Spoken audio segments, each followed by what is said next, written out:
Mag-utan tayo ng Bisaya, guys. So, ayan, mayroon tayong kamatis, sibuyas, at saka luya, at saka yung ating piniritong isda.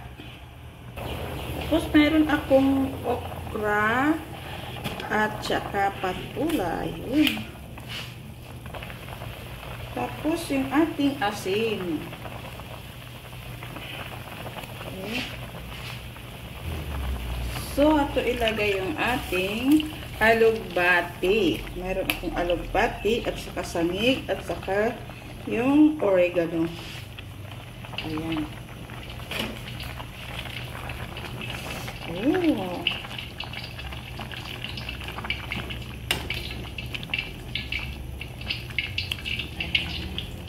Hindi siya kumpleto, guys, pero okay na yan.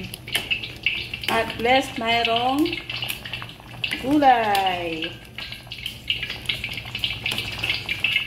Lauun. Kaya na, guys, luto na yung ating nilagang gulay. Ayun.